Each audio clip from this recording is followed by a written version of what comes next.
अब देखो बच्चों, अब हम आ जाते हैं स्ट्रक्चरल आइसोमेरिज्म के लास्ट टाइप पर, और ये है टाटोमेरिज्म, या इसी के अदर नेम्स हैं प्रोटोट्रॉपी, डेस्मोट्रॉपिज्म और एलिलोट्रॉपिज्म। ओके, तो समझ गए बच्चों कि आज हम जो स्ट्रक्चरल आइसोमेरिज्म है, संरचनात्मक समवयवता जो है, उसके लास्ट टाइप को डिस्कस करेंगे, और वो है चलावयवता, टाटोमेरिज्म। ओके, तो देखो बच्चों, tautomerism means the isomerism in which isomers are interconvert to each other. It means dynamic equilibrium exists between isomers. समझ गए बच्चों कि एक ऐसा स्ट्रक्चरल आइसोमेरिज्म जिसमें आइसोमर्स एक दूसरे में इंटरकन्वर्ट होते रहते हैं, मींस इनके बीच में, मींस आइसोमर्स के बीच में एक डायनामिक इक्विलिब्रियम मिलता है। तो ऐसे आइसोमेरिज्म को हम क्या बोलते हैं बच्चों?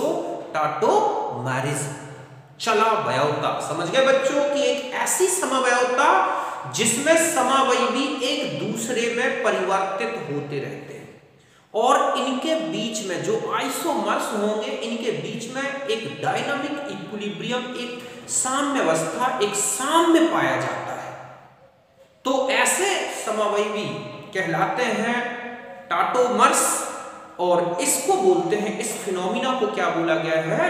टाटोमेरिज्म। यही डेफिनेशन है कि the isomerism in which isomers are readily interconvert to each other means dynamic equilibrium exist between isomers. ठीक है, तो उसे हम बोलते हैं क्या? टाटोमेरिज्म। और ये जो आइसोमर्स बनते हैं, इनको बोला जाता है tautomers. It is due to relocation of proton in same molecule. देखो बच्चों, ये एक ऐसा आइसोमेरिज्म है जो कि हाइड्रोजन जो होगा वो प्रोटॉन के फॉर्म में पूरे मॉलिक्यूल में रीलोकेटेड होता है, मींस एक पोजीशन से दूसरी पोजीशन में क्या होता रहता है? चलता रहता है। इसीलिए तो इसको चलावयवता बोलते हैं। तो ये एक देखा जाए तो एक स्पेशल टाइप की फंक्शनल आइसोमेरिज्म है। ऐसा क्यों? क्योंकि एक आइसोमर में अलग फंक्शनल ग्रुप दिखेगा, दूसरे में अलग दिखेगा, बट ये फंक्शनल ग्रुप केवल और केवल प्रोटॉन के रीलोकेशन के कारण डिफर होते हैं। इसलिए इसको एक अलग से आइसोमेरिज्म के रूप में स्टडी की गई है, और इसे बोला गया है टाटोमेरिज्म। समझ गए बच्चों कि वह समवयवता जिसमें समावयवी एक दूसरे में शीघ्रता से अंतर परिवर्तित होते रहते हैं, अर्थात समवयवियों के मध्य एक गतिक साम्य पाया जाता है, एक साम्य अवस्था होगी कि वो एक दूसरे में लगातार डायनामिक इक्विलिब्रियम में रहते हैं, बदलते रहते हैं। तो ये समवयवता क्या कहलाती है? चलावयवता। ये अणु में प्रोटॉन के पुनर्स्थापन के कारण मिलेगी। पुनर्स्थापन, रीलोकेशन होता है। रीलोकेशन का मतलब है कि अपनी एक पोजीशन से दूसरे पोजीशन में चलेगा मॉलिक्यूल, एक ही मॉलिक्यूल में, और ये एक स्पेसिफिक फंक्शनल आइसोमेरिज्म भी है। ऐसा क्यों? क्योंकि आइसोमर्स के फंक्शनल ग्रुप बदलते हैं, बट ये फंक्शनल ग्रुप केवल प्रोटॉन के रीलोकेशन के कारण चेंज होते हैं। जैसे देखो, एग्जांपल है HCN। यहां पर जो हाइड्रोजन है प्रोटॉन के फॉर्म में, वो कार्बन से बॉन्डेड है, रीलोकेट हुआ, अब नाइट्रोजन से बॉन्डेड हो गया।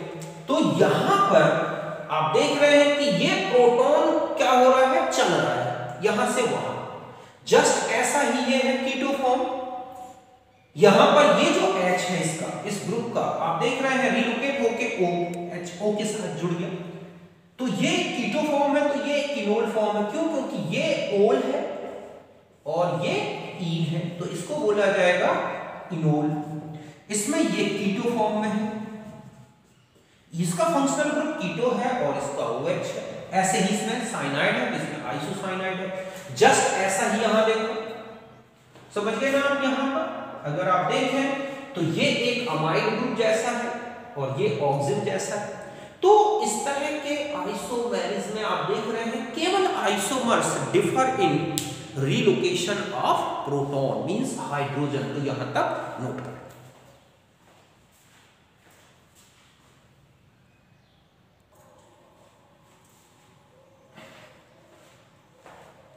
अब देखो बच्चों, अब हम आ जाते हैं टाइप्स ऑफ टाटोमेरिज्म। टाटोमेरिज्म के कौन कौन से टाइप्स हैं, उनके क्या प्रकार हैं। तो देखो फर्स्ट होता है डाइड टाटोमेरिज्म, द्विचला व्यवस्था, या इसी को लिखा होता है डाइड सिस्टम। हम इसी को क्या लिख सकते हैं, डाइड सिस्टम। तो देखो डाइड मतलब two, means hydrogen atom means proton oscillates between 1 and 2 position of same molecule, means एक ही मॉलिक्यूल में जो प्रोटॉन होगा वो 1 से 2 पोजीशन में ऑसिलेट होगा। तो ऐसे आइसोमेरिज्म को बोलते हैं डाइड टाटोमेरिज्म, कि if the hydrogen means H+ oscillates between 2 polyvalent atoms linked together,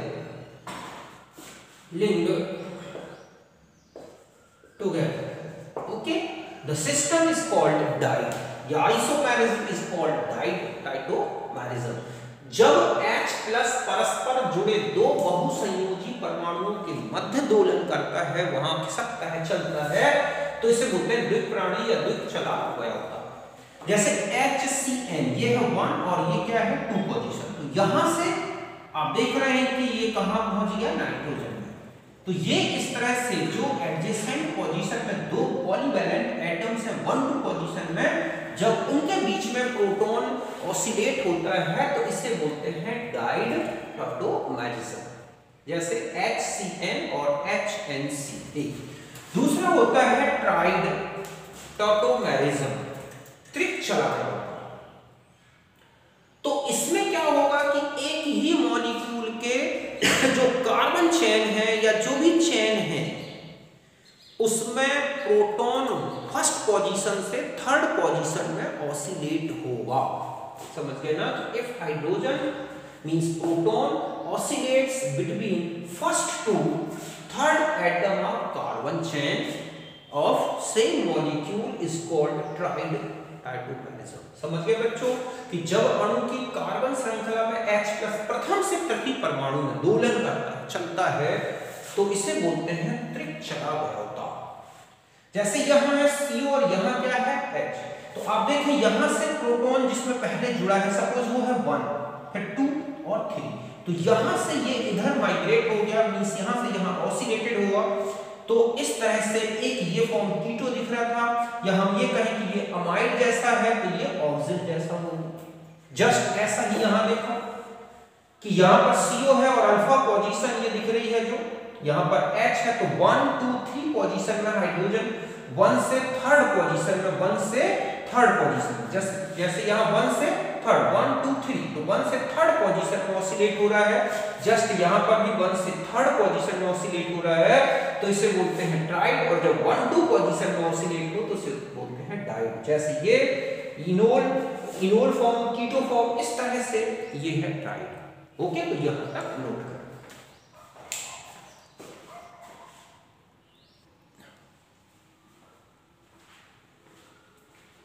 अब देखो बच्चों, अब हम आ जाते हैं टाइप्स ऑफ ट्राइड सिस्टम, क्योंकि हमें यहाँ पर जो पूरा टाटोमेरिज्म जो एक्सप्लेन करना है वो मेनली ट्राइड सिस्टम लेकर ही करना है। इसलिए पहले मैं आपको ट्राइड सिस्टम के टाइप्स बता दूं। ओके, तो देखो टाइप्स ऑफ ट्राइड सिस्टम में फर्स्ट है कीटो इनोल टाटोमेरिज्म, सबसे कॉमन है और सबसे ज्यादा एग्जांपल्स इसी के मिलेंगे आपको। तो इसमें जो polyvalent atoms are oxygen and 2 carbon atoms. आप देखोगे कि इस टाटोमेरिज्म में जो पॉलीवैलेंट एटम्स होंगे वो एक तो ऑक्सीजन होगा और 2 कार्बन एटम्स होंगे। मेनली ये कार्बोनाइल कंपाउंड्स में मिलती है ये, ठीक है। जैसे ये है CH3CO CH2 COO। आप देख रहे हैं कि इसमें ये है कीटो फॉर्म। तो देखो एक कार्बन, दूसरा कार्बन और तीसरा क्या है ऑक्सीजन। तो एक ऑक्सीजन और 2 कार्बन एटम्स दिखेंगे आपको। तो यहां से एक फॉर्म कीटो है, यहां से प्रोटॉन का यहां से यहां रिलोकेशन हुआ और ये इनोल फॉर्म बन गया। इसको इनोल क्यों बोल रहे हैं, क्योंकि ये है ओल और यहां पर ये क्या है बच्चों, ईन, तो ये इनोल फॉर्म है, ये कीटो फॉर्म है। कब इनोलाइजेशन कम होगा, कब ज्यादा होगा, इनमें से कौन ज्यादा स्टेबल होगा, वो हम अलग से डिस्कस करेंगे अभी आगे। दूसरा है नाइट्रो एसी नाइट्रो टॉटोमेरिज्म। तो ये आप देखोगे कि 1 degree nitro alkane, 2 degree nitro alkanes जो होते हैं जिनमें अल्फा पोजीशन में हाइड्रोजन होते हैं, उनमें मिलता है मींस नाइट्रो जो कंपाउंड्स हैं उनमें मिलेगा। तो यहाँ का ये हाइड्रोजन, तो देखो ये नाइट्रो फॉर्म है, क्यों, क्योंकि ये नाइट्रो ग्रुप अभी पूरा दिख रहा है। फिर इसमें जो है टॉटोमेरिज्म हुआ और ये चेंज हो गया इस तरह से। तो यहाँ पर ये जो ग्रुप है बच्चों, ये एसिडिक नेचर का होता है। कैसा होता है, एसिडिक, इसीलिए इसको बोला गया है एसी नाइट्रो। तो जो सेकंड टाइप है ट्राइड सिस्टम का, वो है नाइट्रो एसी नाइट्रो, जो कि हमें नाइट्रो कंपाउंड्स में मिलता है। तीसरा है अमाइड नाइट्रोसो टॉटोमेरिज्म। तो इसमें जो ये है ऑक्सिन, गलत लिख दिया मैंने, यहाँ पर लिखा है ऑक्सिन, ऑक्सिन और नाइट्रोसो। आप देख रहे हैं कि इनमें जो पॉलीवैलेंट एटम है, देखो इसके पॉलीवैलेंट एटम थे कार्बन, नाइट्रोजन और ऑक्सीजन। आप देखो ऑक्सीजन, नाइट्रोजन और कार्बन, जस्ट इसमें भी यही है, कार्बन, नाइट्रोजन और ऑक्सीजन, इन्हीं के बीच में प्रोटॉन का ऑसिलेशन हो रहा है। तो ये है ऑक्सिन, तो ये है नाइट्रोसो फॉर्म, ये भी एक ट्राइड सिस्टम में आता है। इसके बाद है अमाइड और इमीनॉल।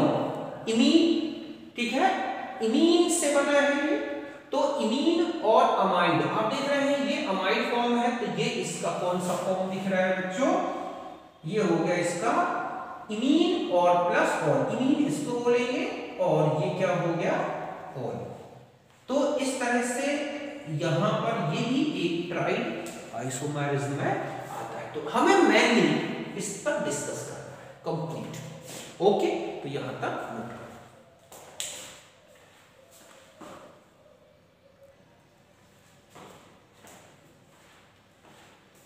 अब देखो बच्चों, अब हम आ जाते हैं कि जो टॉटोमेरिज्म होती है इसके लिए क्या नेसेसरी कंडीशंस हैं, और यही सबसे ज्यादा इंपॉर्टेंट है। आपको जो ऑब्जेक्ट दिया जाएगा उसमें लिखा होता है कि इनमें से किस में टॉटोमेरिज्म होगी और किस में नहीं होगी। तो इसके लिए आपको 2 मेन रूल्स याद रखने हैं। पहला मैं बताता हूं, पहला है कि molecule must contain alpha hydrogen with sp3 hybrid atom. पहली कंडीशन तो ये है कि जो भी फंक्शनल ग्रुप पॉलीवैलेंट एटम्स हैं, उस पॉलीवैलेंट एटम की अल्फा पोजीशन में क्या होना चाहिए, sp3 हाइब्रिड एटम जिसमें अल्फा हाइड्रोजन। समझ गए ना, मींस जो भी फॉर्म बन रहा है, चाहे वो इनोल फॉर्म हो या कीटो हो, उनके दोनों फॉर्म में ऐसा एटम होना चाहिए जो हाइड्रोजन ऑसिलेट हो रहा है। ये जो हाइड्रोजन है यही क्या होता है, ऑसिलेटेड। हम ये कह सकते हैं कि alpha hydrogen means oscillated hydrogen, जिसका रीलोकेशन हो रहा है, जो यहां से वहां ट्रांसफर हो रहा है, जिसका रीलोकेशन होता है वो अल्फा पोजीशन में होना चाहिए, और जिस कार्बन से या जिस एटम से वो बॉन्डेड है वो sp3 हाइब्रिड स्टेट में होना चाहिए। तो ही उसमें क्या होगा, एक रीलोकेशन होगा, और एसिडिक नेचर तो होना ही चाहिए। तो अब आप देखें यहां पर, जैसे ये है CO, CO की अल्फा पोजीशन में ये कार्बन है, कार्बन है sp3 हाइब्रिड स्टेट। तो ये हाइड्रोजन यहां से यहां माइग्रेट होगा, फिर यहां से, तो यहां ये कौन सा फॉर्म बन गया, ये तो था कीटो, तो अब ये क्या बन गया, इनोल। अब इनोल फॉर्म में भी देखो आप, जो हाइड्रोजन ऑसिलेट हो रहा है वो ऐसे एटम से बॉन्डेड है जो sp3 हाइब्रिड स्टेट में है। तो जो हाइड्रोजन ऑसिलेट होगा वो हमेशा ध्यान रखें किससे जुड़ा होता है, एक sp3 हाइब्रिड एटम से, और must contain alpha hydrogen and must acidic nature, और कैसा होना चाहिए वो एक प्रकार से एसिडिक नेचर का। समझ गए बच्चों, अणु में sp3 संकृत परमाणु के साथ अल्फा हाइड्रोजन होना चाहिए, जो कि माइग्रेट हो रहा है या जो ऑसिलेट हो रहा है, जो रीलोकेट हो रहा है, वो sp3 हाइब्रिड एटम से जुड़ा होना चाहिए। यहां पर कार्बन है तो यहां पर क्या है, ऑक्सीजन, पहली कंडीशन। जस्ट यहां पर आ जाओ, देखो आप यहां पर भी एक हाइड्रोजन अभी भी sp3 हाइब्रिड स्टेट में है, जो कि क्या कर सकता है, ऑसिलेट हो सकता है, और इस तरह से ये इनोल फॉर्म में चेंज हो गया, तो एक ही हाइड्रोजन ऑसिलेट हो सकता है। और OH, तो यहां पर भी sp3 हाइब्रिड स्टेट है, यहां पर भी है अल्फा, तो ये अल्फा पोजीशन है, ये क्या है बच्चों, CO की अल्फा पोजीशन। जस्ट ऐसा यहां देखो, ये है फिनोल, ये है इसका कीटोफॉर्म, OH के साथ जो H एसिडिक जुड़ा है वो sp3 है, तो यहां पर भी sp3 हाइब्रिड स्टेट में है। sp3NH तो O के साथ माइग्रेट हो रहा है, O के साथ ऑसिलेशन कर रहा है, तो यहां पर ये OH में भी sp3 हाइब्रिड स्टेट है, यहां पे भी। नाइट्रो कंपाउंड्स में चले जाओ, तो आप नाइट्रो कंपाउंड में जो ये कार्बन है देख रहे हैं आप, अल्फा कार्बन, इसमें ये हाइड्रोजन अल्फा है, sp3 हाइब्रिड स्टेट में है, और यहां पर पहुंच गए तो यहां पर भी sp3। जस्ट आपने देखा होगा कि जो सेकेंडरी नाइट्रोएल्केन हैं उनमें भी ये मिलता है, क्यों, क्योंकि उनमें अल्फा हाइड्रोजन होता है sp3 स्टेट में, यहां पर sp3 स्टेट है, तो यहां पर भी sp3 स्टेट है। जस्ट ऐसा ही यहां देखो आप, ये है ऑक्सिन, तो ये है नाइट्रोसो, तो यहां पर sp3 हाइब्रिड स्टेट है, फिर यहां CH2 के साथ आ गया sp3। तो पहली कंडीशन तो ये जरूरी है कि जो हाइड्रोजन ऑसिलेट होना है वो एसिडिक नेचर का हो, चाहे वो वीक एसिडिक हो या स्ट्रॉन्ग एसिडिक, समझ गए ना। और दूसरा है कि वो sp3 हाइब्रिड एटम से बॉन्डेड होना चाहिए, तभी उसमें क्या होगा बच्चों, टाटोमेरिज्म होगी, तभी उसमें चलवयोता मिलेगी। पहले आप इसे नोट करें।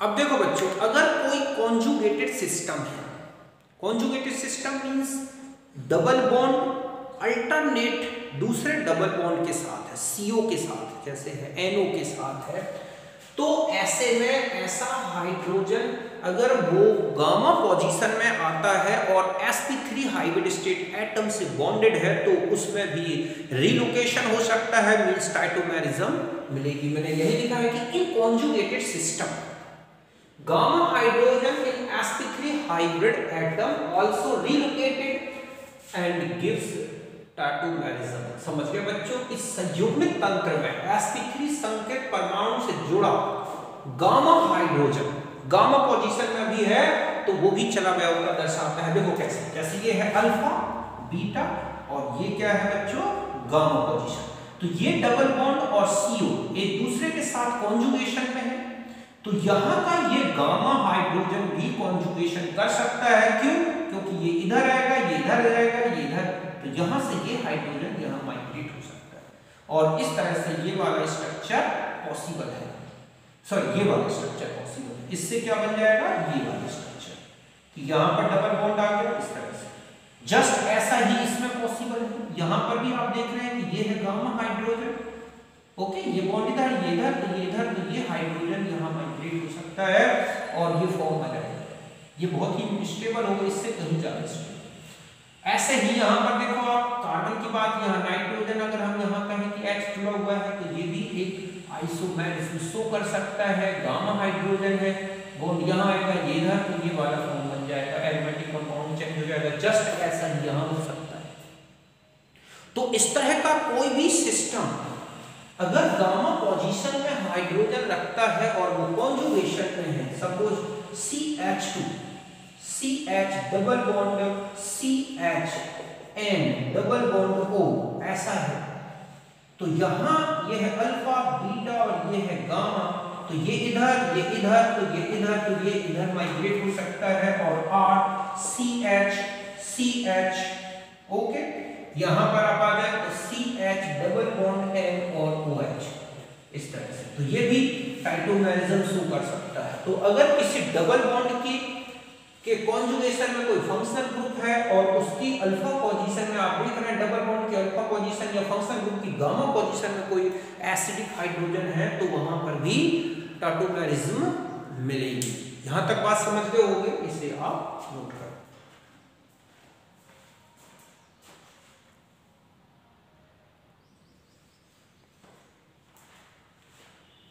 अब देखो बच्चों, नेक्स्ट रूल में आते हैं। नेक्स्ट है कि alpha hydrogen with sp3 hybrid carbon of bridge head does not relocated means not show tautomerism।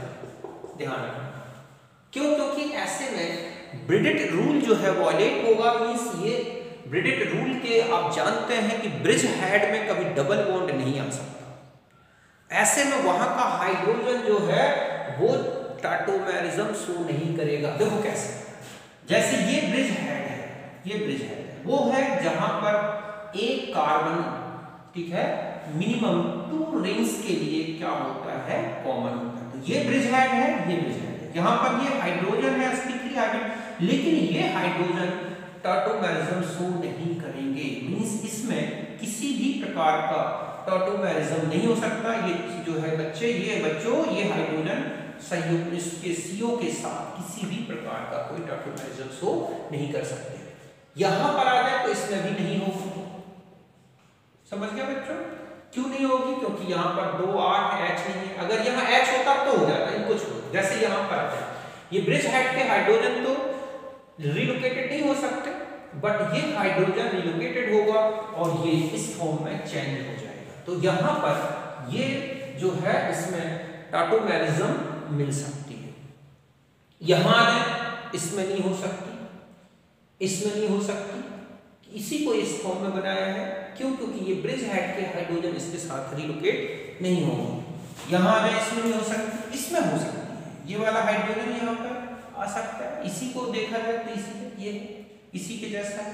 तो इस तरह के स्ट्रक्चर्स अगर आपको मिल रहे हैं और कोई भी हाइड्रोजन ब्रिज हेड से बॉन्डेड है और इसके अलावा कहीं कोई हाइड्रोजन ऐसा नहीं है अल्फा या गामा पोजीशन में जो कि CO ग्रुप या किसी भी फंक्शनल ग्रुप पॉलीवैलेंट एटम के साथ कॉन्जुगेशन कर सकता है या रिलोकेटेड हो सकता है, तो ऐसे कंपाउंड्स में किसी भी प्रकार का कोई क्या नहीं हो सकता, tautomerism नहीं हो सकता। तो इसको नोट करें।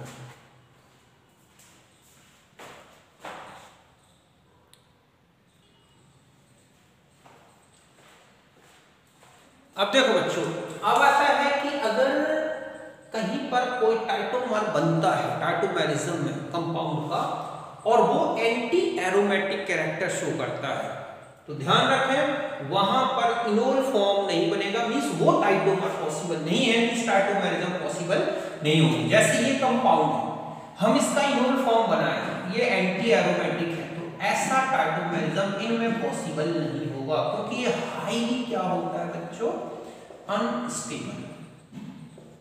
समझ गए ना? ये कैसा होगा, हाईली अनस्टेबल। मींस अगर ऐसा कोई कंपाउंड आपको दिया जाता है और आपने उसका इनोल फॉर्म बनाया और उसमें एंटी एरोमेटिक कैरेक्टर आ जाता है, तो ध्यान रखें उस कंपाउंड में जो इनिशियल कंपाउंड है, आपसे पूछा जाए कि क्या tautomerism होगी, तो नहीं होगी। ओके, अब मैंने यहाँ कुछ ऐसे कंपाउंड्स लिखे हैं जिनमें tautomerism पॉसिबल नहीं है। क्यों?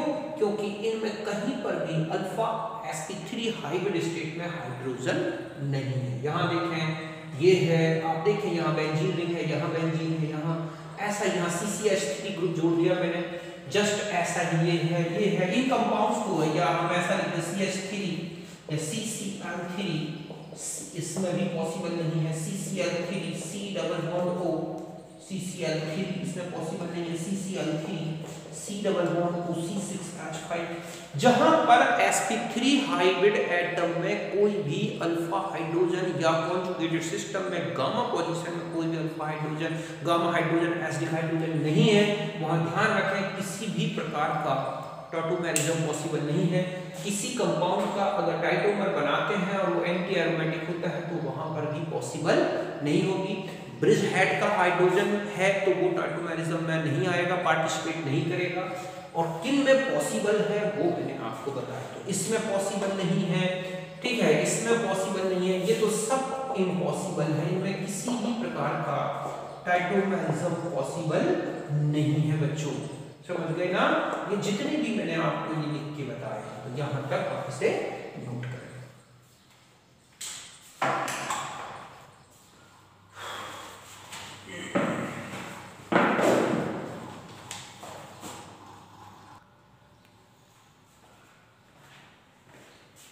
अब देखो बच्चों, अब हम नेक्स्ट पॉइंट ले रहे हैं और ये पॉइंट है स्टेबिलिटी ऑफ टॉटोमर्स, चलावयवियों का स्थायित्व, तो ये बहुत ही इंपॉर्टेंट है। आपको जो है क्या दे रखे होते हैं बच्चों, टॉटोमर्स दे रखे होते हैं, पूछते हैं किसकी ज्यादा स्टेबिलिटी होती है। देखो कुछ पॉइंट विशेष याद रखने हैं, इस बेस पर आप बता सकते हैं कि कहाँ इनोल फॉर्म ज्यादा स्टेबल है और कहाँ कीटो फॉर्म। जैसे पहला पॉइंट है कि अगर आप एल्डिहाइड कीटोन्स इन कार्बोनाइल कंपाउंड्स में चले जाएं और इनमें अगर इनोल फॉर्म बनाएं और उस इनोल फॉर्म में कोई hydrogen bonding, intramolecular hydrogen bonding नहीं होती, तो ध्यान रखें ऐसे कार्बोनाइल कंपाउंड्स का कीटो फॉर्म ही स्टेबल होगा, इनोल फॉर्म बहुत कम स्टेबल है। और यही रीजन है कि जो एल्डिहाइड कीटोन्स हैं वो हम जितनी भी केमिकल रिएक्शंस स्टडी करते हैं हम देखते हैं उनके कीटो फॉर्म लेकर ही करते हैं। रीजन ये है कि जो एल्डिहाइड कीटोन्स का कीटो फॉर्म है उसमें C डबल बॉन्ड, जो O की जो बॉन्ड एनर्जी है 364 किलो जूल पर मोल, ये कितनी होती है पर मोल, जो कि किससे ज्यादा है CH डबल बॉन्ड C या C double bond C 251 kilojoule per mole से बहुत ज्यादा है।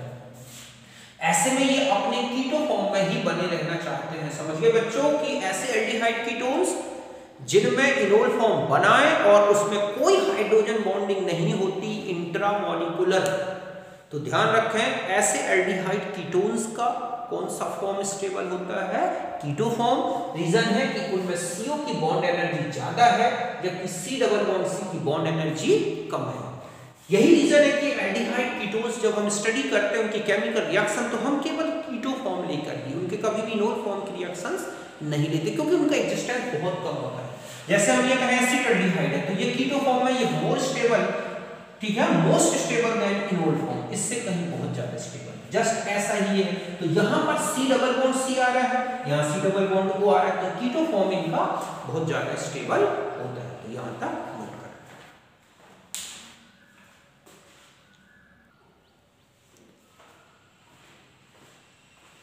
अब देखो बच्चों दूसरा पॉइंट क्या याद रखना है, दूसरा पॉइंट है कि ऐसे कार्बोनाइल कंपाउंड्स जिनके इनोल फॉर्म में हाइड्रोजन बॉन्डिंग हो जाती है, इंट्रामॉलिक्यूलर हाइड्रोजन बॉन्डिंग होती है, तो ऐसे में जो इनोल फॉर्म होगा वो कीटो फॉर्म से ज्यादा स्टेबल होगा। फिर से सुने, अगर कोई कार्बोनाइल कंपाउंड ऐसा है जो इनोल फॉर्म बनाता है और उस इनोल फॉर्म में इंट्रामॉलिक्यूलर हाइड्रोजन बॉन्डिंग होगी तो ऐसे में इनोल फॉर्म कीटो फॉर्म से ज्यादा स्टेबल होगा, पहला पॉइंट। दूसरा इसी में याद रखना है, मान लो आप इनोल फॉर्म बनाते हैं, ठीक है, कंपाउंड्स के इनोल फॉर्म बनाते हैं और 2 और मोर पॉसिबल है और उनमें हाइड्रोजन बॉन्डिंग हो रही है, तो जिस इनोल फॉर्म में कॉन्जुगेशन में डबल बॉन्ड आ जाए वो ज्यादा स्टेबल होगा जिनमें डबल बॉन्ड कॉन्जुगेटेड ना हो या जिनमें हाइपर। तो ये ध्यान रखना है कि stability of enol form directly proportional to the conjugation या number of hyper conjugated hydrogen और इनवर्सली प्रोपोर्शनल है एंटी एरोमेटिसिटी या steric hindrance of alkyl group. समझ गए बच्चों कि देखो आपको पहले तो ये ध्यान रखना है कि अगर इंट्रामॉलिक्यूलर हाइड्रोजन बॉन्डिंग हो रही है तो इनोल फॉर्म कीटो फॉर्म से ज्यादा स्टेबल है, पहला। दूसरा, मान लो 2 से ज्यादा इनोल फॉर्म आपको एक ही कंपाउंड के दे रखे हैं तो उनमें कैसे स्टेबिलिटी डिटरमाइन करें, तो ये पॉइंट याद रखना है। एक तो कॉन्जुगेशन में डबल बॉन्ड आ जाए तो वो ज्यादा स्टेबल होगा, हाइपर कॉन्जुगेटेड हाइड्रोजन काउंट कर लें वो ज्यादा स्टेबल होगा, लेकिन अगर उसमें एंटी एरोमेटिक कैरेक्टर आता है, steric hindrance of alkyl group आता है तो वो क्या होगा, कम स्टेबल होगा। देखो यहां पर एक तो समझ गए बच्चों कि ऐसे कार्बोनिल यौगिक जिनका इनोल ग्रुप अंतः अणु हाइड्रोजन बनाता है उनमें इनोल ग्रुप कीटो रूप से ज्यादा स्टेबल होगा। समझ गए ना कि जिनमें अगर इनोल बने और हाइड्रोजन बॉन्डिंग हो जाए तो उनका इनोल फॉर्म ज्यादा स्टेबल होगा। तो आपको इनोल और कीटो फॉर्म दे रखे हैं, कीटो से ज्यादा इनोल बताने। फिर आता है कि इनोल ग्रुप, आप जैसे इनोल यहां 2 बने हुए हैं, दोनों में हाइड्रोजन बॉन्डिंग, अब इनमें डिसाइड करना है कि कौन ज्यादा स्टेबल है। तो आपको ये ध्यान रखना है कॉन्जुगेशन मतलब 2 डबल बॉन्ड कॉन्जुगेटेड होने चाहिए या फिर हाइपर कॉन्जुगेटेड हाइड्रोजन काउंट कर लो। अगर डबल बॉन्ड कॉन्जुगेशन नहीं शो कर रहे हैं तो उसमें आप देखो हाइपर कॉन्जुगेटेड हाइड्रोजन कितने हैं, इस बेस पर स्टेबिलिटी बताना है, वो ज्यादा स्टेबल होंगे। लेकिन अगर स्टेरिक हिंड्रेंस कहीं अल्काइल ग्रुप हाइड्रोजन बॉन्डिंग में ला रहा है या एंटी एरोमेटिक कैरेक्टर आ रहा है तो ऐसे में इनोल फॉर्म कम स्टेबल होगा। देखो कैसे, जैसे ये लिखा है CH3COCH2, ये हमने इसका इनोल फॉर्म बनाया, ये बना, और एक इनोल फॉर्म ऐसा हो सकता है जिसमें ये हाइड्रोजन, देखो ये है, ये भी अल्फा पोजीशन है, ये भी, और यहाँ भी sp3 हाइब्रिडाइजेशन है, यहाँ पे भी, तो ये हाइड्रोजन भी और ये हाइड्रोजन, अगर ये हाइड्रोजन केवल ये वाले तो ये इनोल फॉर्म बनेगा, और अगर हम ये वाला हाइड्रोजन यूज करें तो ये बनेगा। अब आता है कि इन दोनों में ज्यादा कौन स्टेबल होगा, तो देखो यहाँ पर अगर आप देखें एक डबल बॉन्ड और एक डबल बॉन्ड, ये क्या कहलाएगा, कॉन्जुगेशन। क्या है बच्चों यहाँ पर, कॉन्जुगेशन। दूसरा है इस डबल बॉन्ड से आप देखें कि कितने हाइड्रोजन ऐसे हैं जो हाइपर कॉन्जुगेशन कर सकते हैं, तो 3 ये है हमारे पास हाइपर कॉन्जुगेटेड हाइड्रोजन। ओके, अब यहाँ पर आ जाओ, देखो यहाँ का ये डबल बॉन्ड और ये डबल बॉन्ड नॉट कॉन्जुगेटेड, ठीक है, इनमें कॉन्जुगेशन नहीं है। दूसरा है इस डबल बॉन्ड के साथ हाइपर कॉन्जुगेशन में केवल 2 हाइड्रोजन, 2, ठीक है, हाइड्रोजन हाइपर कॉन्जुगेटेड है, तो आप देखेंगे कि जो सेकंड फॉर्म है वो सबसे ज्यादा स्टेबल होगा, उससे कम स्टेबल होगा ये वाला इनोल फॉर्म, और सबसे कम होगा कीटो फॉर्म। मींस ये दोनों जो है इनोल फॉर्म है more stable than keto form. समझ गए ना बच्चों कि अगर हाइड्रोजन बॉन्डिंग है तो इनोल फॉर्म स्टेबल बनाना है, कीटो फॉर्म कम स्टेबल होगा, जैसे ये 10% होता है, ये 90%। इसके अलावा अगर इनोल फॉर्म्स में आपको कंपेयर करना है तो उसमें 2 पॉइंट देखें, 3-4 पॉइंट देखें, conjugation, hyper conjugation, anti aromaticity और स्टेरिक हिंड्रेंस। देखो स्टेरिक हिंड्रेंस और इनके बारे में भी बता दूं कि हम हटाते हैं हम, ओके, 1-2 और एग्जांपल देखो इसी के जिसमें हाइड्रोजन बॉन्डिंग है और उनकी स्टेबिलिटी आपको बतानी है कि कौन ज्यादा स्टेबल होगा। तो देखो जैसे ये लिखा है CH3 C double bond O, CH2 C double bond O, और यहाँ पर है CH3। सपोज एक ये है, हम इसका इनोलिक फॉर्म बनाए CH3 के बना, ये वाले हाइड्रोजन के बेस पर बना, ओके, ये है CH3, एक तो ऐसा हो गया, एक है CH3 C double bond O CHR, okay, यहाँ पे मैंने क्या रख दिया, मिथाइल फॉर्म, और फिर C double bond O CH3, यहाँ पर CH3 OH डबल बॉन्ड, यहाँ पर आ जाएगा CH3, और यहाँ पर ये होगी हाइड्रोजन बॉन्डिंग। ये ग्रुप ऊपर भी हो सकता है या हम इसको ऐसा लिख दें, जरूरी नहीं कि वो नीचे ही रहे, ऐसे भी तो हो सकता है, ओके। और तीसरा है कि CH3 C double bond O, यहाँ CH3, यहाँ CH3 C double bond O CH3। अब हम यहाँ पर केवल हाइपर कॉन्जुगेशन की कंडीशन बने, सॉरी यहाँ पर भी हाइड्रोजन बॉन्डिंग, यहाँ से होगी इनोलिक फॉर्म, और यहाँ पर आपने देखा 2 CH3,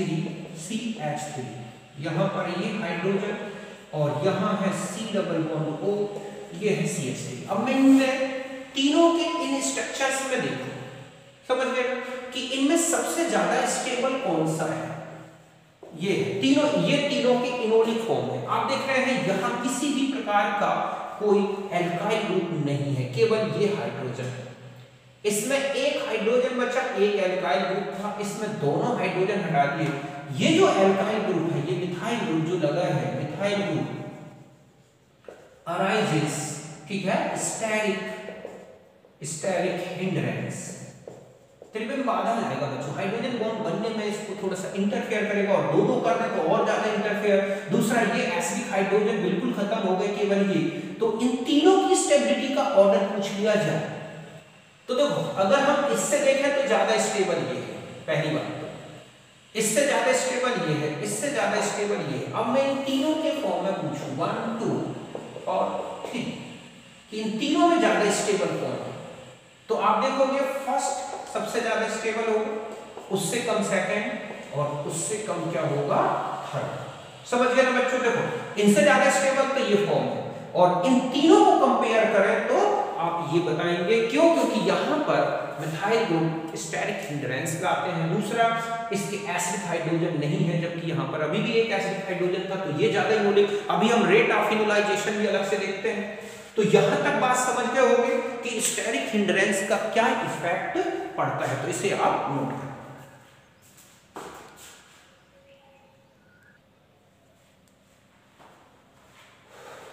अब देखो बच्चों, ये कुछ इंपॉर्टेंट एग्जांपल्स हैं, इनमें आपको स्टेबिलिटी का ऑर्डर बताना है। ये कीटो फॉर्म है, ये इनोल फॉर्म है इस कंपाउंड के। तो देखो पहला फर्स्ट में से इनसे ज्यादा स्टेबल तो ये दोनों फॉर्म ना, सॉरी यहां पर ये कीटो फॉर्म है, इसका इनोल फॉर्म कहीं कोई हाइड्रोजन बॉन्डिंग नहीं कर रहा है, तो इसका मतलब फर्स्ट सबसे ज्यादा स्टेबल है। अब आते हैं इन दोनों में कौन ज्यादा स्टेबल है। तो देखो बच्चों, अगर आप देखें तो इसमें कितने हाइड्रोजन ऐसे हैं जो हाइपर कॉन्जुगेशन कर सकते हैं, तो 3 यहां से और 3 यहां से। इसमें चले जाओ तो केवल कितने हाइपर कॉन्जुगेटेड हाइड्रोजन हैं, 2। मतलब यहां पर 6 अल्फा H, जिसको हम बोलते हैं हाइपर कॉन्जुगेट्स, ठीक है, हाइपर कॉन्जुगेटेड हाइड्रोजन, और ये है। तो स्टेबिलिटी का ऑर्डर देखो, फर्स्ट, फिर आ जाएगा सेकंड, और सबसे कम स्टेबल होगा थर्ड। तो इस बेस पर आप उनकी स्टेबिलिटी बता सकते हैं। कॉन्जुगेशन में आप यहां कॉन्जुगेशन की बात कर रहे हैं, पहले समझ गए हो। अब यहां आ जाओ, ये और ये भी हाइड्रोजन बॉन्डिंग नहीं कर सकता इंटर और इक्वल, तो ये तो स्टेबल होगा फर्स्ट, समझ गए ना। अब इन दोनों में ज्यादा स्टेबल कौन होगा, तो देखो इसमें 2 डबल बॉन्ड कॉन्जुगेशन में है, यहां पर 2 डबल बॉन्ड कॉन्जुगेशन में नहीं है। तो इसका मतलब है कि अगर आप स्टेबिलिटी देखें तो फर्स्ट, फिर यहां पर सेकंड, और यहां पर क्या जाएगा थर्ड, समझ गए ना। तो इस तरह से यहां कॉन्जुगेशन के लिए जस्ट यहां देखो आप, ये है कीटो फॉर्म और ये है इसके 2 इनोल फॉर्म।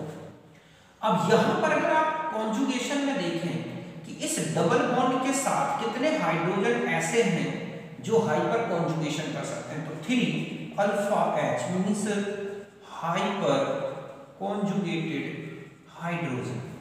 इसमें चले जाओ आप तो इसमें आपको कितने दिख रहे हैं, 4 alpha H hyper conjugated hydrogen. Okay, अति संयुग्मन वाले हाइड्रोजन आप देख रहे हैं ना, इसमें 3 है और इसमें 4 है। तो आप स्टेबिलिटी का ऑर्डर के लिए तो कीटो फॉर्म में तो होगा स्टेबल 1, फिर आप इन दोनों को कंपेयर करो, तो इसमें 3 है, इसमें तो फिर आ जाएगा थर्ड, और फिर क्या आ जाएगा बच्चों सेकंड फॉर्म। इनमें तो देख लो आप ये ज्यादा स्टेबल होगा, ये 100% तक अपने इसी फॉर्म में रहता है। तो यहां तक आप समझ गए होंगे, इसे नोट करो।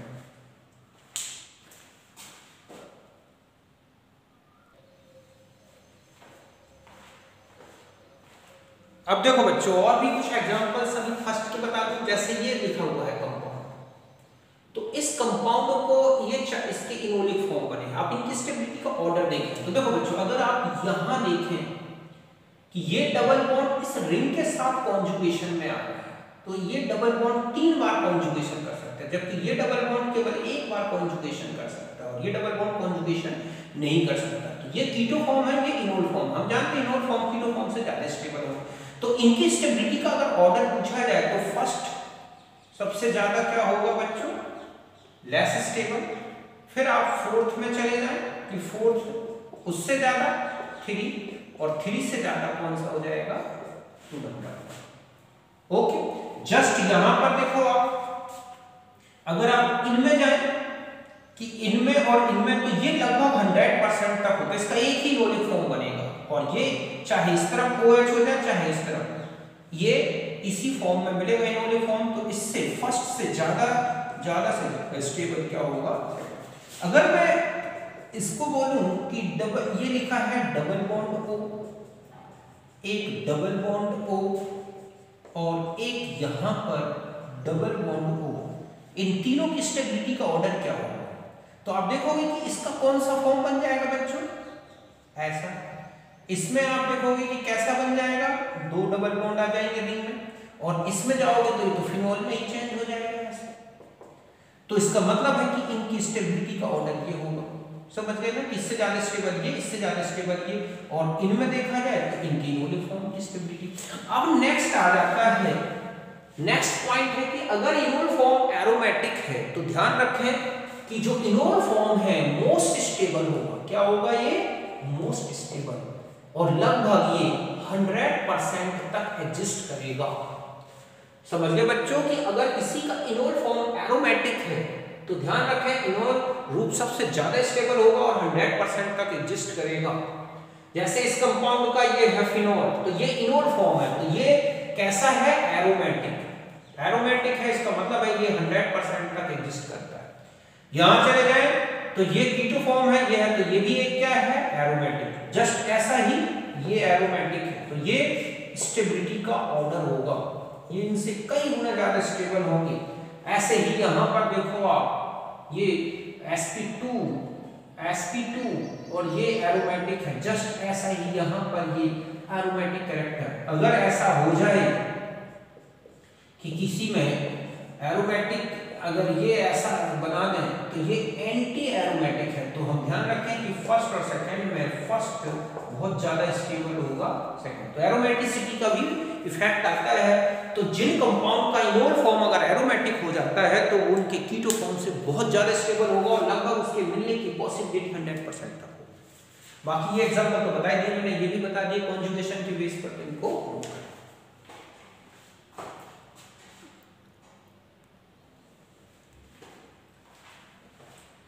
अब देखो बच्चों, जो इनोल फॉर्म और कीटो फॉर्म है, इन पर इनकी स्टेबिलिटी पर मीडियम का भी इफेक्ट पड़ता है। कैसे कि जो प्रोटोपोलर मीडियम है, प्रोटोपोलर मीडियम मींस जैसे ROH है, H2O है, इस तरह का अगर मीडियम है तो इसमें keto form more stable than enol form.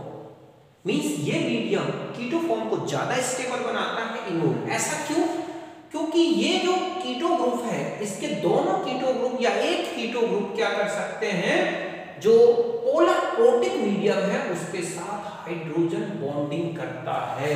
समझ गए ना, Hd विद कीटो ग्रुप, कि ये जो मीडियम के पार्टिकल्स हैं ये दोनों CO ग्रुप के साथ जैसे हाइड्रोजन बॉन्डिंग कर रहे हैं, ऐसे में ये ज्यादा स्टेबल बन जाएगा। जैसे एथेनॉल में ये 76% देता है, बट ये कह रहा है कि प्रोटिक नॉन पोलर मीडियम अगर हम लें तो ये इनोल फॉर्म की स्टेबिलिटी बढ़ाएगा। क्यों? क्योंकि जैसे ये इनोल फॉर्म है तो इनोल फॉर्म में ये 76 है, ये 24, लेकिन अगर हम एथिनॉल के मीडियम में अगर हम बेंजीन की बात करें तो ये 8% हो, ये 92%। ऐसा क्यों? क्योंकि बेंजीन इन CO ग्रुप के साथ कोई हाइड्रोजन बॉन्डिंग तो नहीं कर सकता, बट और न ही किसी प्रकार से जब ये इनोल फॉर्म में चेंज होते हैं तो इसकी इंटरमॉलिक्यूलर हाइड्रोजन बॉन्डिंग में इंटरफेयर करता है। तो ऐसे में बेंजीन मीडियम में enol form easily hydrogen bonding बनाता है और इनोल फॉर्म 92% तक पहुंच जाता है, जबकि यहां पर ये कीटो फॉर्म 8% है। क्यों? क्योंकि benzene CO group means not form, ठीक है, Hb विद CO, ये कौन, बेंजीन। तो ऐसे में ये इनोल फॉर्म में चेंज हो जाता है। तो फिर से ध्यान रखें, पोलर प्रोटिक मीडियम है तो स्टेबिलिटी कीटो फॉर्म की, नॉन पोलर और एप्रोटिक मीडियम है तो ध्यान रखें वहां पर इनोल फॉर्म। ऐसा क्यों? क्योंकि कीटो फॉर्म जो है पोलर मीडियम में हाइड्रोजन बॉन्डिंग से स्टेबल हो जाता है, जबकि enol form non polar medium में हाइड्रोजन बॉन्डिंग से स्टेबल हो जाता है। तो यहां तक स्टेबिलिटी आप अच्छी तरह से समझ गए, इसको नोट करें।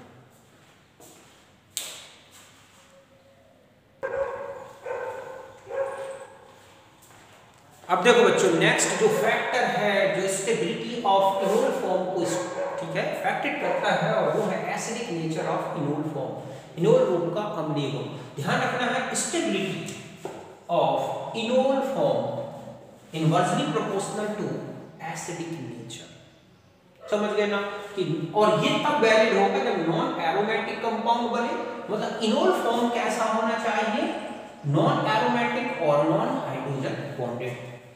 और ध्यान रखना है कि जो एसिडिक नेचर है वो OH में सबसे ज्यादा, फिर NH में, और उससे कम किस में होता है, CH में। मींस CH वाला जो फॉर्म होगा वो ज्यादा स्टेबल होगा देन NH फॉर्म से, और NH से कहीं ज्यादा, ठीक है, NH ज्यादा स्टेबल होगा वो। जैसे यहां देखो CH3 COCH3, यहां पर आप देख रहे हैं कि यहां पर ये है CH, समझ गए, CH बॉन्ड, और यहां पर आप यहां चले गए तो यहां क्या हो गया, OH। तो जब OH या NH आता है तो स्ट्रॉन्ग एसिड बनता है, और CH है तो वीक एसिड। तो यहां पर CH मींस वीक एसिड, इस इनोल में चेंज हुआ स्ट्रॉन्ग एसिड। तो ऐसे में मैंने आपको लिखा है कि एसिडिक नेचर ज्यादा तो स्टेबिलिटी कम, जिसका मतलब है कि फर्स्ट मोर स्टेबल देन सेकंड। क्यों? क्योंकि CH से ज्यादा एसिडिक कैरेक्टर है OH। यहां पर भी बिल्कुल ऐसा ही फैक्टर है, CH से ज्यादा OH, एसिडिक हो गया, तो ये वीक एसिड, ये स्ट्रॉन्ग एसिड, तो फर्स्ट मोर स्टेबल देन सेकंड इनमें इनोल फॉर्म। ऐसे ही इसमें अगर आप इन दोनों की स्टेबिलिटी का ऑर्डर पूछें तो यहाँ N डबल बॉन्ड O है और यहाँ C डबल बॉन्ड है, तो N डबल बॉन्ड O ज्यादा स्टेबल होता है, ज्यादा एनर्जी होगी, और ये वीक एसिड है और ये स्ट्रॉन्ग एसिड है। क्यों? क्योंकि यहाँ CH ग्रुप है और यहाँ OH, तो फर्स्ट मोर एसिडिक, मोर स्टेबल देन सेकंड है। HCl और HNC में देख लो आप, H डायरेक्ट CH है तो यहाँ पर CH बॉन्ड है, यहाँ पर एसिडिक नेचर NH है, तो ये सेकंड ग्रुप जो है ये है एसिडिटी में NH ज्यादा एसिडिक है CH से, ऐसे में फर्स्ट मोर स्टेबल देन सेकंड। और देखा भी है आपने कि अगर हम आइसोसाइनाइड को हीटेड करें तो वो साइनाइड में चेंज हो जाते हैं, तो रीजन यही है इनका स्टेबिलिटी का, समझ गए ना? तो एसिडिक नेचर के बेस पर भी आप इनकी स्टेबिलिटी बता सकते हैं, तो यहां तक नोट करें।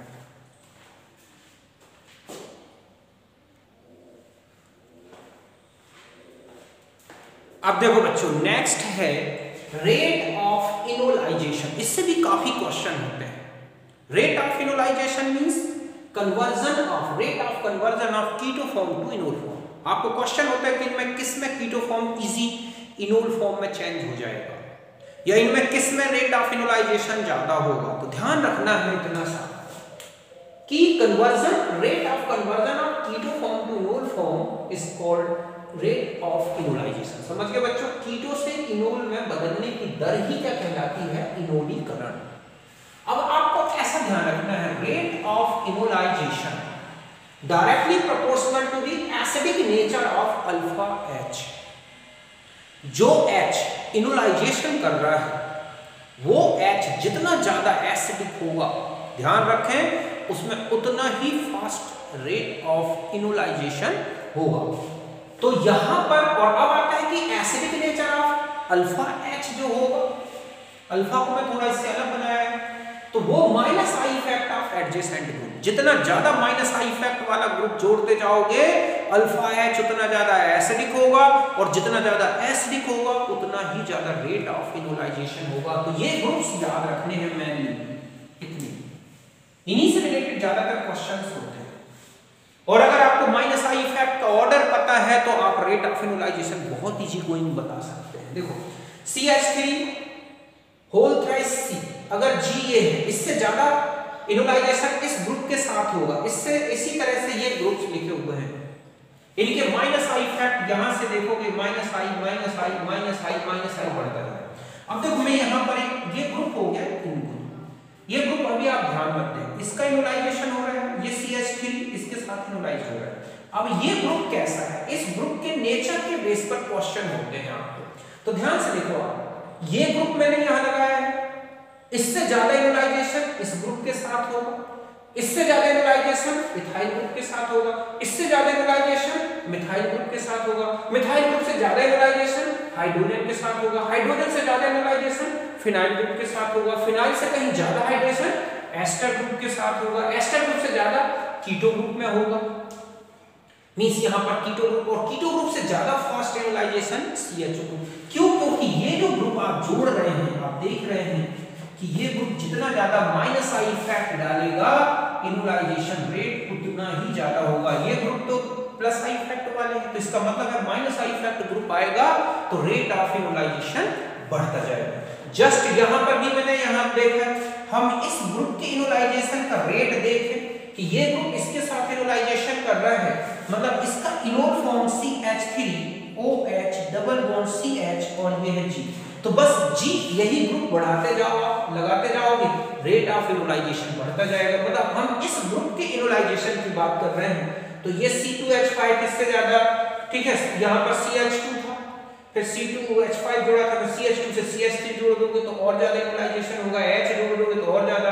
इसी तरह जो ये ग्रुप मैंने इनके साथ जोड़े हैं, इनके साथ जोड़ते जाओगे तो रेट ऑफ इनोलाइजेशन बढ़ता जाएगा। समझ गए बच्चों कि इस तरह से आपको इन ग्रुप्स का ऑर्डर याद रखना है, और जो पर्टिकुलर ग्रुप आपको दिया गया है इनोलाइजेशन में जो H पार्टिसिपेट कर रहा है, उसमें देखना है कि कितना ज्यादा माइनस आई इफेक्ट वाला ग्रुप जुड़ा है। जितना ज्यादा माइनस आई इफेक्ट वाला ग्रुप होगा उतना ही ज्यादा रेट ऑफ इनोलाइजेशन होगा। देखो मैं एक एग्जांपल से आपको बताता हूं। सपोज आपको enolisation CH3 C double bond O CH2 C double O आ रहा है, एक इनोलाइजेशन ये है, ठीक है, ये जो ग्रुप्स हैं अल्फा हाइड्रोजन इनोलाइज्ड हो सकते हैं। अब आपसे पूछा जाए कि ये सपोज ए है, ओके, और ये है बी, तो किसमें इनोलाइजेशन रेट ज्यादा होगा? तो ध्यान रखें कि जो बी जो हाइड्रोजन है वो ए से ज्यादा रेट ऑफ इनमें क्या होगा? Rate of enolisation. ऐसे कि ये ज्यादा इनोलाइज्ड होंगे इस ग्रुप के। क्यों? क्योंकि ये मोर, ठीक है, ये क्या है? मोर एसिडिक है, ये क्या है? लेस एसिडिक है। अब इसी तरह से इनोलाइजेशन रेट में अगर मान लो यहां पर आपको ऐसा लिख दिया गया है कि CH3 C double bond OCH2, ठीक है, Cl CH3 C double bond OCH2 Br CH3 C double bond OCH2 I, तो आपसे कहा जाए कि किसमें रेट ऑफ इनोलाइजेशन ज्यादा होगा? और ये लिखा है CH3 C double bond OCH2F, तो ध्यान रखें कि ये ऑर्डर मिलेगा। समझ गए ना कि जितना ज्यादा रेट ऑफ इनोलाइजेशन देखना है उसमें देखना है कि जो हाइड्रोजन एसिडिक नेचर के हैं वो हाइड्रोजन कितने जल्दी जो है इनोलाइज्ड हो रहे हैं। जैसे यहाँ लिखा है CH3, इससे ज्यादा इनोलाइजेशन रेट किसमें होगा? CH2Cl। इससे ज्यादा इनोलाइजेशन रेट किसमें होगा? CHCl2। ओके, क्यों? क्योंकि ये एसिडिक हाइड्रोजन है। बस CCl3 कर दोगे तो इनोलाइजेशन नहीं करेगा फिर ये ग्रुप, क्योंकि हाइड्रोजन ही नहीं बचेगा, हमें तो हाइड्रोजन देखने हैं ना। तो इस बेस पर रेट ऑफ इनोलाइजेशन देखना है बच्चों कि कौन सा हाइड्रोजन फास्ट इनोलाइजेशन करेगा, किससे ज्यादा स्टेबल। सीधा सा है कि, और इतना सा ध्यान रखें कि rate of enolization directly proportional to the stability of enol form. जितना ज्यादा इनोल फॉर्म स्टेबल होगा उतना ही ज्यादा इनोलाइजेशन रेट होगा। जैसे हम ये कहें कि ये एक है और एक हमारे पास डबल बॉन्ड ऐसा है H, तो ये जब इनोल फॉर्म बनाएगा तो आप देखोगे ये OH ऐसा है, जबकि इसका इनोल फॉर्म बनाएगा तो ये हो जाएगा।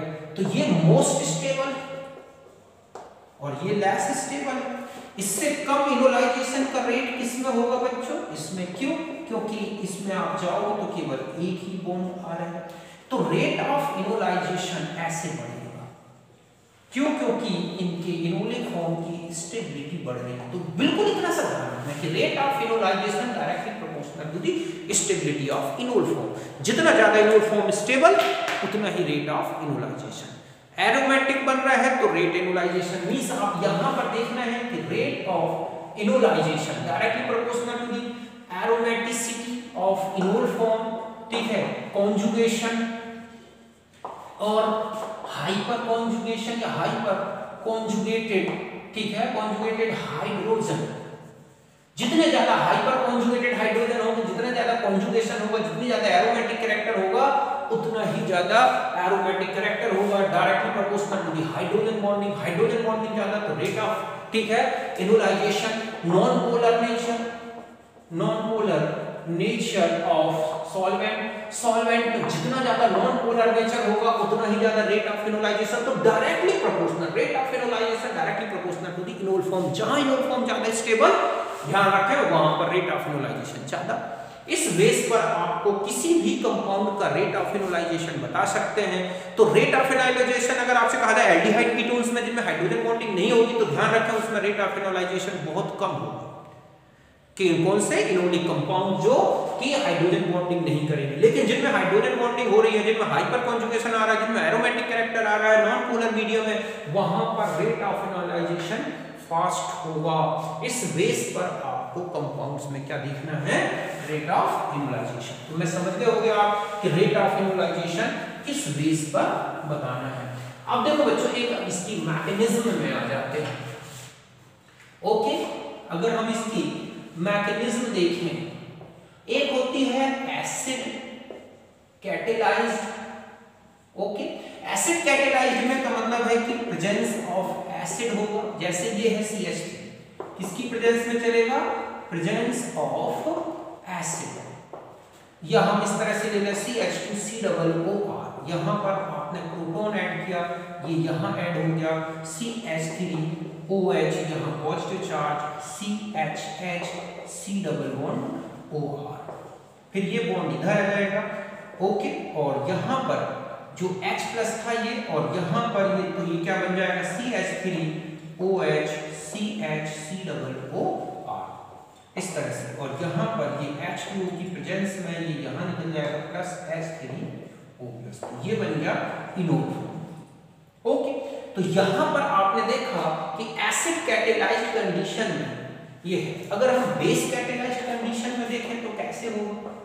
ओके, कि अगर हम ये बेस कैटेलाइज्ड कंडीशन में देखें तो CH3 C double bond O CHH C double OR, आपने बेस लिया, ये प्रोटॉन को रिमूव करेगा, CH3 C double bond OCH minus C double OR, ये इधर आ जाएगा CH3O माइनस, ठीक है, double bond CH C double OR, और फिर यहाँ पर एक H2O की प्रेजेंस में यहाँ OH CH C double OR। तो चाहे एसिड की प्रेजेंस में हो या बेस की प्रेजेंस में, इनोलाइजेशन इस तरह से चलता है। ध्यान रखें, बेस कैटेलाइज जो होता है फास्ट होता है, फास्ट इनोलाइजेशन। ओके, हम इसके एनर्जी प्रोफाइल डायग्राम से देख सकते हैं कि किस तरह से रेट ऑफ इनोलाइजेशन चलता है या किस तरह से ये मैकेनिज्म चलती है। तो हम इसके एनर्जी डायग्राम से भी समझ सकते हैं। और इस तरह से देखो बच्चों, पहले मैं यहाँ पर ले लेता हूँ CH3, सपोज CHO, यहाँ पर आया बेस, इसने CH2 यहाँ पर माइनस CHO बना दिया।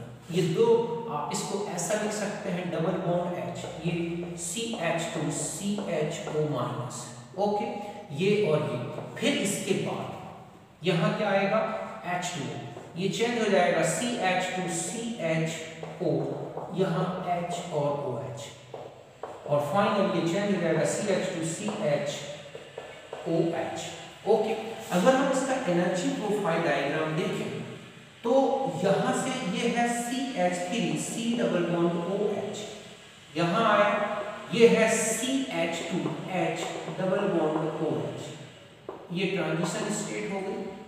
फिर यहाँ पर आ गए हम CH2 minus, okay, CH double bond, ये एक फॉर्म है, थोड़ा सा नीचे जाएगा तो ये हो जाएगा CH2 double bond CHO minus. Okay, यहाँ से इसके रिस्पेक्ट में ये ज्यादा स्टेबल है, क्यों? क्योंकि ऑक्सीजन में नेगेटिव चार्ज है, जबकि यहाँ पर कार्बन, तो ये मोर स्टेबल फॉर्म है, तो थोड़ा और एनर्जी डिक्रीज हो जाएगी। फिर और आगे चले हम, अब यहाँ दूसरी, तो ये TS1 है, तो TS1 RDS होती है यहाँ पर। अब यहाँ पर ये जाएगा, तो यहाँ पर CH2 CHO dash dash HOH, और फाइनली हम यहाँ पर देखें तो हमारा यहाँ पर आ जाएगा CH2 CHOH। तो ये एक, अगर हम यहाँ से डायग्राम में देखें तो ये जो है ये कैसी रिएक्शन है, एंडोथर्मिक। तो ये लेस स्टेबल है और ये मोर स्टेबल है, ये बीच में स्टेबिलिटी आती है। ओके, इस तरह से ये जो है एनर्जी प्रोफाइल डायग्राम है। तो ध्यान रखें कि अगर, ठीक है, कीटो मोर स्टेबल देन इनोल, तब ये डायग्राम बनेगा। और अगर यहाँ पर ऐसा है कि ये ऐसे आता है, जहां पर इनोल मोर स्टेबल देन क्या हो, कीटो फॉर्म, जैसे कि यहाँ पर हम ये ले लें डबल बॉन्ड O ऐसा, और यहाँ पर हम ये ले लें, समझ गए बच्चों? तो यहाँ पर जो आपके पास फॉर्म बनेगा वो ऐसा होगा, और या फिर इसी में चेंज होगा तो O माइनस और ऐसा ऐसा। तो यहाँ पर थोड़ा सा नीचे आएगा इसके लिए, ये इसके लिए। फिर जो ट्रांजिशन स्टेट बनेगी बच्चों वो ऐसे हो जाएगी HOH2, तो ये ज्यादा स्टेबल होगा, तो ये एक्सोथर्मिक होगा। समझ गए ना कि अगर ऐसी कंडीशन बनती है, अगर मैं कहूं कि यहां पर ये है ऐसा जो है, यहां पर एक कंपाउंड था ऐसे ये, और अब यहां पर अगर ये ऐसा बन जाता है एंटी एरोमेटिक, तो बहुत ज्यादा ये क्या होगा, अनस्टेबल। जस्ट ऐसा ही जो ये कंपाउंड मैंने आपको बताया था ऐसे, ठीक है। तो इसके लिए अगर डायग्राम देखें तो ये ऐसे है, क्यों, क्योंकि ये इनोल फॉर्म, इसका जो इनोल फॉर्म होगा बच्चों ऐसे OH डबल बॉन्ड O, ये लगभग 100% तक रहता है। तो इसका डायग्राम ये आएगा इसके इनोलाइजेशन, क्यों, क्योंकि enol more stable than keto form. ये है इसका enol less stable than keto form. तो ये वाली कंडीशन, अगर ये फिनोल जैसे मिले तो ऐसा डायग्राम, जहां पर ध्यान रखें इनोल कीटो इनोल से ज्यादा स्टेबल है ऐसा, जहां पर इनोल मोर स्टेबल देन कीटो तो ऐसा, जैसे कि कुछ डायग्राम्स है। तो यहां तक आप अच्छी तरह से समझ गए होंगे, इनको नोट करें।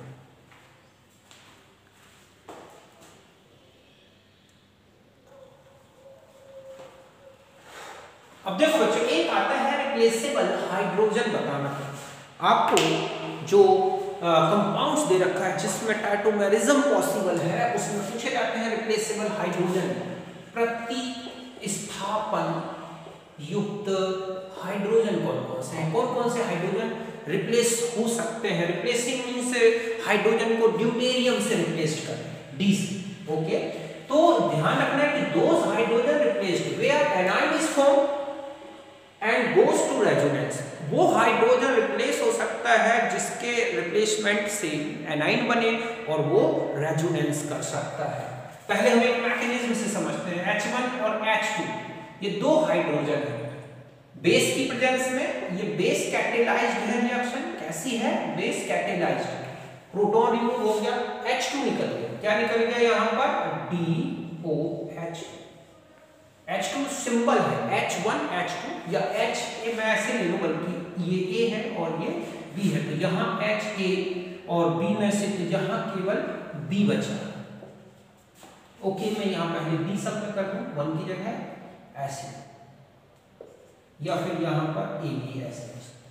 तो यहाँ से H1 ब्यून, ये एनाइन बना रेजो, ठीक है, इसमें ये यहाँ शिफ्ट होगा, ये यहाँ, तो इस तरह से एक एनाइन बना, फिर यहाँ पर D2O और एक यहाँ से H रिप्लेस हो, फिर ये इसी तरह से चेंज हुआ और इस तरह से दूसरे फॉर्म में आ गई। और आप देख रहे हैं कि एक HA का रिप्लेसमेंट D से हो गया ड्यूटेरियम से, चाहे ये हो चाहे ये, दोनों रिप्लेसेबल है, मींस यहाँ पर दो हाइड्रोजन रिप्लेसेबल ये है तो दो यहाँ है, कुल मिला के इसमें टोटल रिप्लेसेबल हाइड्रोजन कितने हो गए, 4। जस्ट यहाँ आ जाए, इसमें कितने रिप्लेसेबल हाइड्रोजन है बच्चों, देखो एक यहाँ और 3 यहाँ पर, तो कुल कितने होंगे, 5। इसमें चले जाओ तो इसमें रिप्लेसेबल हाइड्रोजन कितने दिखेंगे आपको, 3 यहाँ, 1 यहाँ, 4। इसमें चले जाओ तो ये हाइड्रोजन जो है रिप्लेसेबल नहीं होते, ब्रिज हेड के केवल ये हाइड्रोजन रिप्लेस हो सकता है, तो रिप्लेसेबल हाइड्रोजन 1। मतलब जितने हाइड्रोजन इनोलाइजेशन कर सकते हैं सीधा है वही रिप्लेसेबल, मतलब RH = नंबर ऑफ हाइड्रोजन इनोलाइज्ड। ध्यान रखना, जितने हाइड्रोजन इनोलाइज्ड हो सकते हैं वही रिप्लेसेबल। इसमें 1 2 3 हाइड्रोजन है, इसमें 2 ही हाइड्रोजन है, इसमें 2 4 6 है, 2 यहाँ पर, 2 यहाँ पर, 2 यहाँ पर, 6 है। इसमें चले जाए तो रिप्लेसेबल हाइड्रोजन 2 है, इसमें चले जाओगे तो ये रिप्लेस हो सकता है, यहाँ का हाइड्रोजन रेजोनेंस में पार्टिसिपेट करते हैं तो फिनॉल में 4 रिप्लेसेबल हाइड्रोजन है, इसमें कोई रिप्लेसेबल हाइड्रोजन नहीं है, इसमें 2 रिप्लेसेबल हाइड्रोजन है। तो इस तरह से आपको कोई भी कंपाउंड अगर दे रखा है इनोलाइजेशन से रिलेटेड है और रिप्लेसेबल हाइड्रोजन, तो ध्यान रखें जो इनोलाइजेशन कर रहे हैं हाइड्रोजन वो रिप्लेसेबल होते हैं। तो यहां तक बात समझ गए होंगे, आप इसे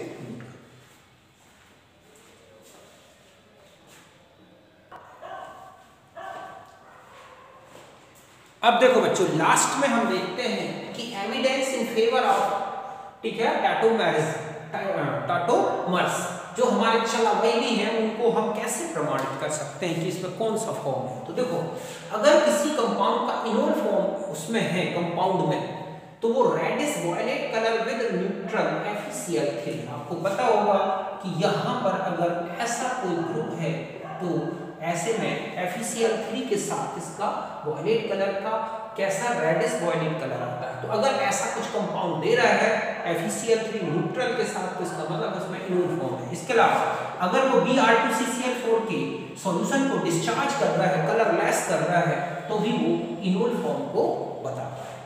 अब आते हैं कीटो फॉर्म। तो देखो कीटो फॉर्म की रिएक्शंस हमने एल्डिहाइड कीटोन्स में देखी कि ये एडिशन रिएक्शन देते हैं HCl के साथ, NaHSO3 के साथ, ग्रिग्नार्ड रिएजेंट के साथ, और कंडेंसेशन रिएक्शन हाइड्रोजन है NH2OH है। अगर इनके साथ कोई रिएक्शन हो रही है तो इसका मतलब है कि उस कंपाउंड का कीटो फॉर्म है। आप देखोगे एल्डिहाइड कीटोन्स ये मेनली किसके साथ रिएक्शन ये वाली देते हैं, ठीक है, इनके साथ एडिशन रिएक्शन, इनके साथ कंडेंसेशन। इसका मतलब एल्डिहाइड कीटोन्स में मेनली कीटो फॉर्म होता है। फिनॉल की रिएक्शन में देखोगे कि ये इसके साथ वायलेट कलर देता है, तो इसका मतलब है कि फिनॉल में इनोलिक फॉर्म है। तो ऐसे हम इनोल फॉर्म और कीटो फॉर्म को आइडेंटिफाई कर सकते हैं कि उसमें कौन सा फॉर्म ज्यादा एग्जिस्ट करता है। अब कुछ इंपॉर्टेंट कंपाउंड्स मैंने यहाँ लिखे हैं जिनके परसेंटेज लिखे हुए हैं। देखो अगर हम इस कंपाउंड को देखें तो इसका कीटो फॉर्म 100% होता है, इनोल 0%। ऐसा क्यों? क्योंकि ये ब्रेडेड रूल को फॉलो करेगा, यहाँ के H इनोलाइजेशन में यूज नहीं हो सकते। जस्ट ऐसा ही ये कीटो फॉर्म में 100% मिलता है, इसमें 0%। ऐसा क्यों? क्योंकि इसके इनोल फॉर्म में एंटी एरोमेटिक कैरेक्टर आएगा। इसका देखें तो कीटो फॉर्म है 0%, क्योंकि अगर आप इसका इनोल फॉर्म बनाओगे तो एक sp हाइब्रिडाइजेशन आ जाएगा जो एंगल स्ट्रैंड के कारण पॉसिबल नहीं है। इसमें देखें तो ये 0% और ये 100%। इनोल फॉर्म एरोमेटिक कैरेक्टर, कई बार क्वेश्चन आ चुका है फिनॉल का कीटो फॉर्म कितना परसेंट है, तो लगभग 0 रहता है, 99.99% इनोल फॉर्म ही होता है। इसमें देखोगे तो ये 100% कीटो फॉर्म में ही मिलता है, 0% इनोल, क्योंकि बॉन्ड एनर्जी CO की C डबल बॉन्ड C से कहीं ज्यादा है। इसमें देखोगे या इसमें देखोगे तो ये हाइड्रोजन बॉन्डिंग और लोन पेयर रिपल्सन के कारण जो है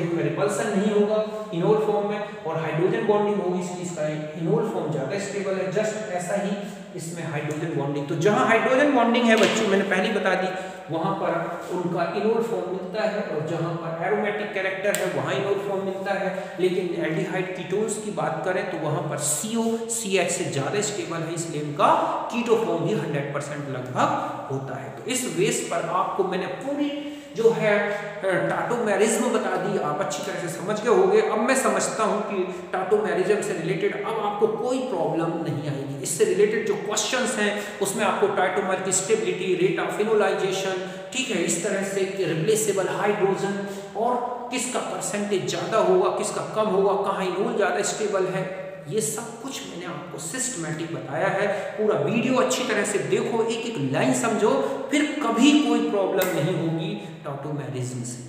ओके, तो यहां तक हमने स्ट्रक्चरल आइसोमेरिज्म को कंप्लीट किया। अब जो हम स्टार्ट करेंगे वो होगा हमारा स्टीरियो आइसोमेरिज्म, उसको हम नेक्स्ट वीडियो में स्टार्ट करेंगे। तब तक के लिए आप सबको मेरा नमस्कार, thank you, thanks for watching. Okay.